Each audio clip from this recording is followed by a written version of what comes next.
Hello, welcome to Walking with Jesus, Our Talents. I'm your intrepid stewardship reporter, John Hanna, and my guests today are Allison and Connor Montag, brother and sister, actually sister and brother, who are very active members of First Lutheran Church. Allison and Connor, welcome and thank you for joining me today as we look at how we use our talents as we walk with Jesus. Now, as I mentioned, you all have been members of First Lutheran Church, I think, basically since birth, and and you are active in services, active in other areas of the church. And I wanted to start with a discussion of music.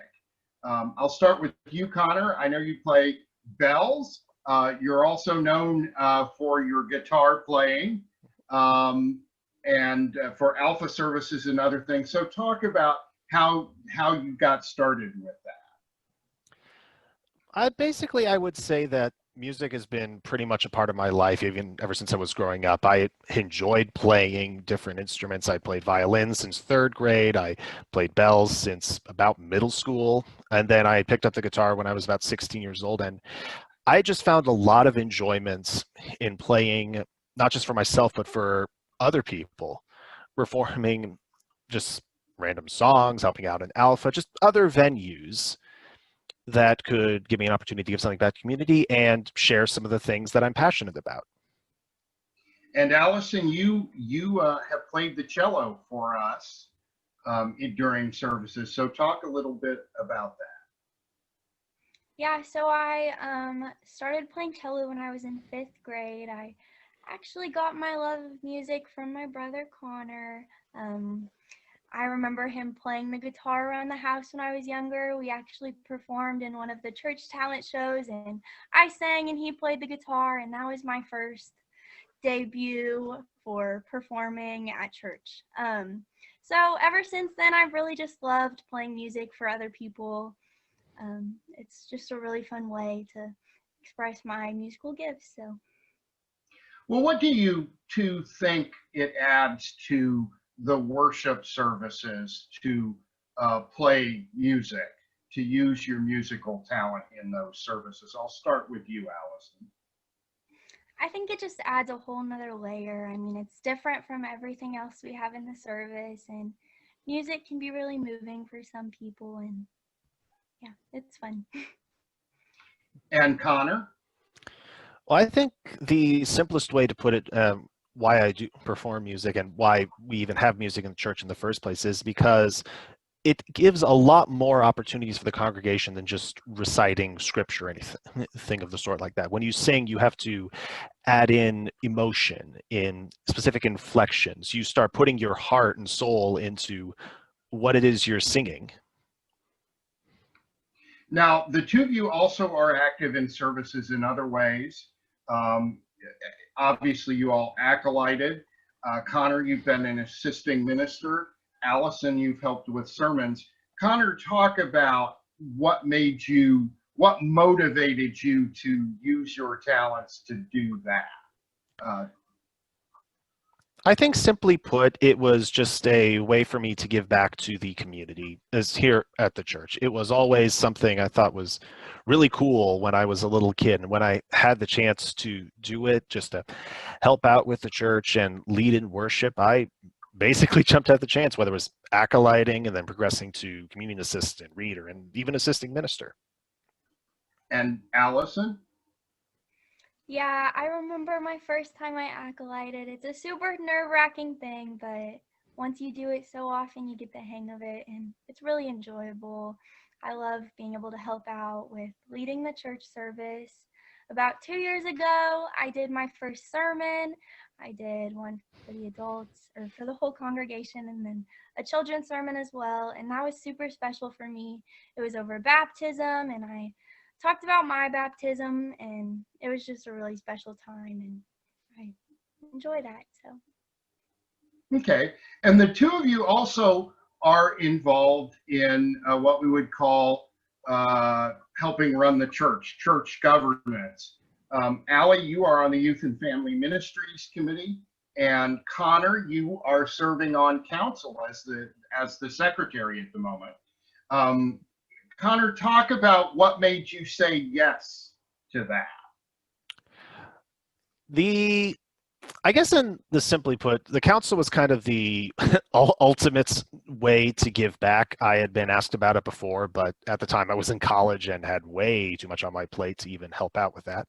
Now that I'm out in the real world and have a little bit more time, not too much, but a little bit more time, I saw it as just a big way to help out. The council itself was looking for other leadership positions and just to help guide the church into a new direction, especially given how tumultuous this year has been. And Allie? Okay. I am the youth representative on the Youth and Family Ministry Committee, and I really enjoy being in that position because I like to voice the youth opinions. We discuss a lot of youth events, and I kind of help run those and help figure out what the youth would enjoy as well as families. I've been a part of VBS. I was the nursery leader. So I'm just involved with the youth in many different ways. I've been to the youth gatherings, so I think I'm a pretty good leader for the youth. Well, and Allie, talk a little bit about the youth gathering and how special that is. Yeah, so the youth gathering was super, super special. In 2018, we went to Houston, Texas, and it's pretty crazy to see 30,000 plus Christians in one space. That's super awesome. It's so moving to all be singing together and doing service projects, and it's just a really special week to be together with your youth group. We all got super close then, and it's so special. And Connor, you went to a gathering yourself. There was the one moment when I was invited to serve as a representative for the state synod, though that was, I don't know if it was the end of high school or the start of college, but a nice weekend retreat, a nice dinner, got to have a fun car ride with a couple of other members of the church.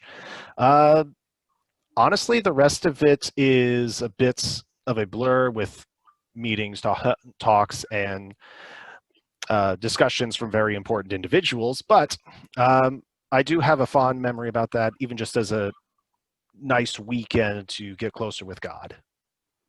Well, how would you say, what would you say motivated you to use your talents in church and in your daily life in a walk with Jesus? What do you see as your motivation? Connor, let's start with you. Oh, I never was one to really put it into a single terminology. It just feels like something you're compelled to do, that you want to do. I saw that I had these gifts, these capabilities, these talents, as you of course had put it, and even just sharing these with other people just was a nice feeling. It felt like I was helping out, I was contributing, or making people's days just a little bit brighter, even if it's in the most minute ways. Allie? Yes, I agree. Connor and I are the fourth generation of Montag/Borchards to have come to this church. Starting off with my great-grandma, this was her home church, and they were all really involved, so it's super special for us Montags to be here, and I feel compelled to be as involved as possible because I know my parents and my grandma was, so. Well, I want to thank our special guests, Connor and Allison, for joining us today. Your comments were very enlightening.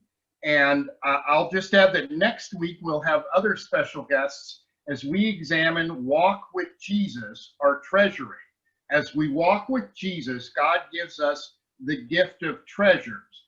As a disciple of Jesus, how do you use your gift of treasures? That's the question we'll be looking at. I also wanted to let everybody know that stewardship packets were mailed out this last week. When you receive your packet, please read through the material.